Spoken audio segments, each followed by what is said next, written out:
G'day folks, tonight we're diving into the world of ethics, which is about as fun as a spider in your swimmers. But stick with me, because this is important.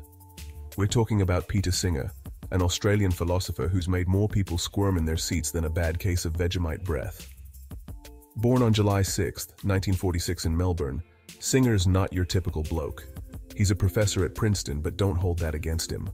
He's known for his controversial views on animal rights, euthanasia, and get this, infanticide.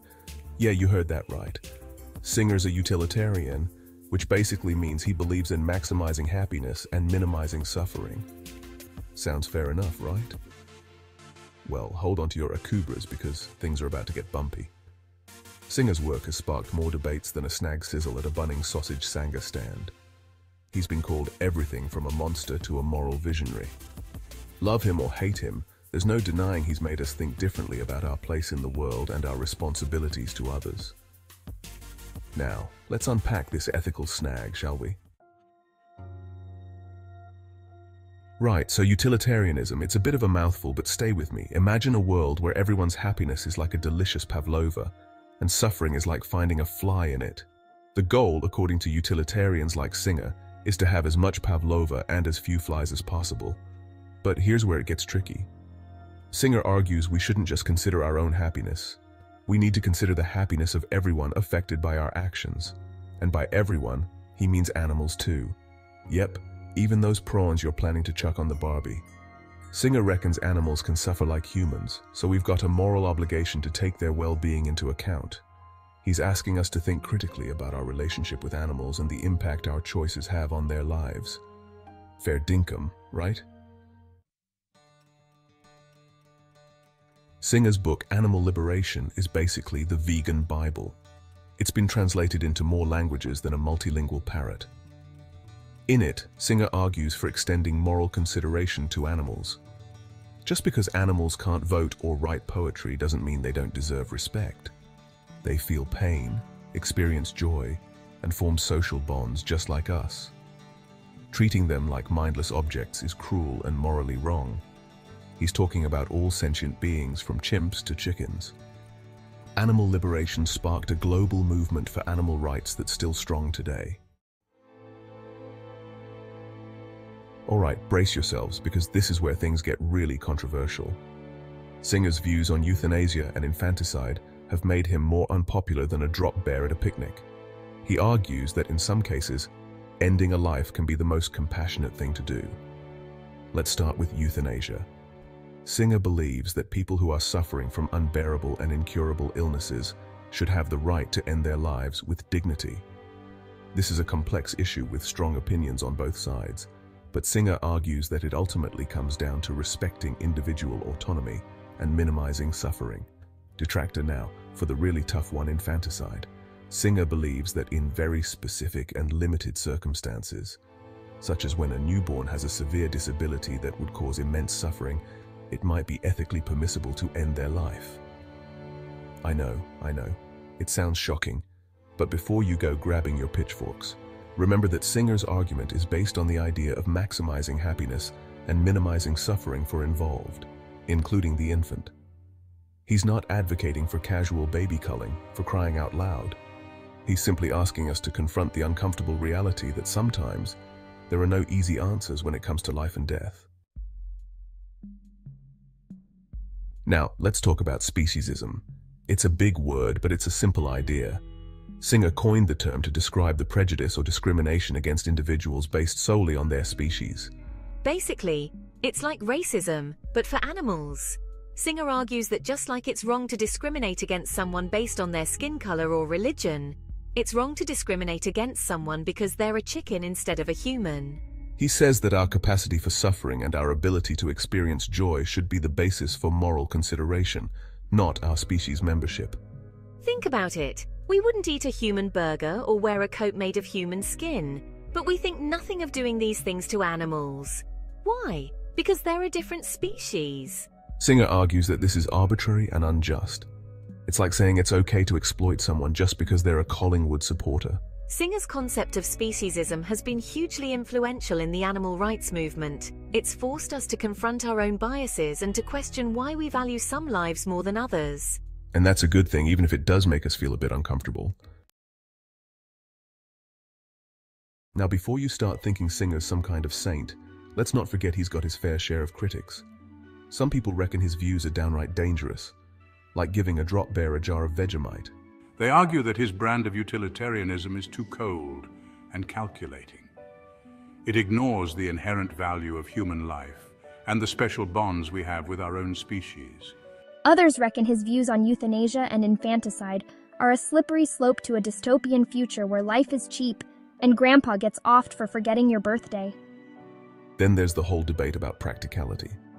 Critics argue that Singer's ideas are all well and good in theory, but they're just not realistic in the real world. They say that we can't just stop eating meat or using animals for medical research overnight. It would be chaos, like a kangaroo in a china shop. Singer's response? He says we need to start somewhere. He argues that even if we can't achieve a perfect world, we should still strive to make things better for all living beings. And that's a sentiment even his critics can get behind, at least after a few beers. Now, let's take a look at the dingo dollar debate, or simply the view of Singer and his take on charity. It should be noted that Singer's not just about armchair philosophy. No, though. He's all about putting his money where his mouth is, or at least convincing you to do so. He's a big advocate for effective altruism, which is basically a fancy way of saying we should give our money to charities that will do the most good with it. He argues that we have a moral obligation to help those in need, and not just chuck a few dingo dollars in a collection tin and call it a day. We need to do our research and find out which charities are actually making a difference and which ones are just run by a bunch of dodgy blokes in suits. Singer practices what he preaches. He donates a hefty chunk of his income to charities working to reduce poverty and animal suffering. He even co-founded a website called The Life You Can Save, which helps people find and donate to effective charities. Now that's what I call putting your money where your mouth is. Effective altruism, or better known as giving a ripper of a donation. So, what exactly is effective altruism? And what in the hell is giving a ripper of a donation? Well, I'm glad you asked.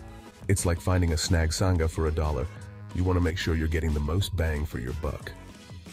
Effective altruists believe in using evidence and reason to figure out how to do the most good with their donations.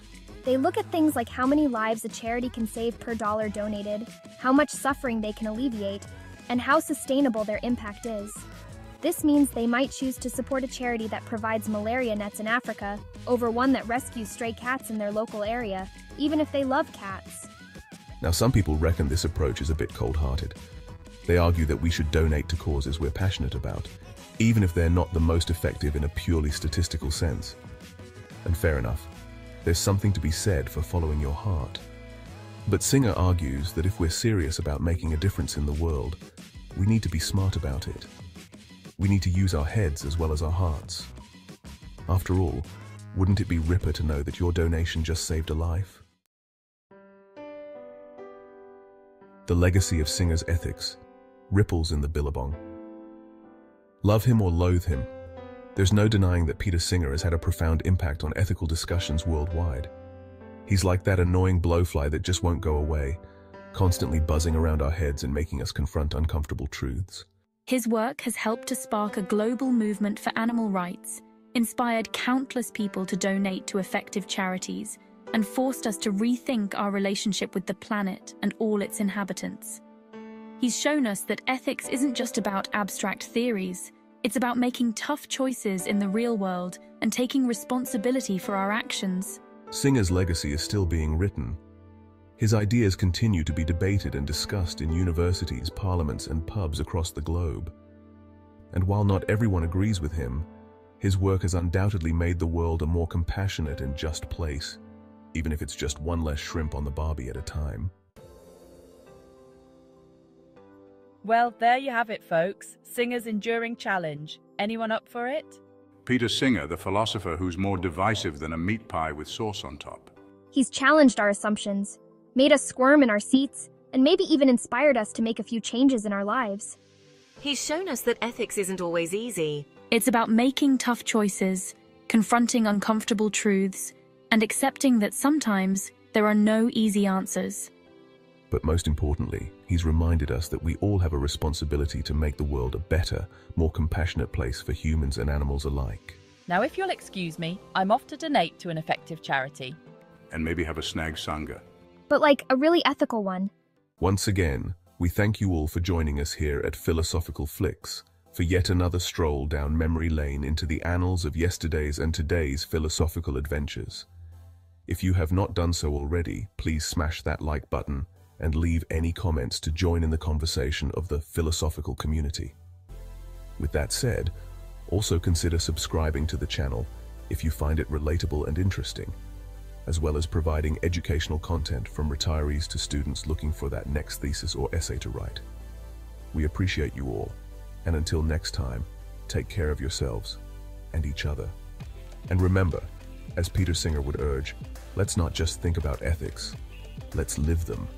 Whether it's choosing to give to an effective charity, opting for a plant-based meal, or simply being kinder to those around us, every action counts. Let's make Peter Singer's enduring challenge our collective mission. Thank you, and see you in the next philosophical adventure.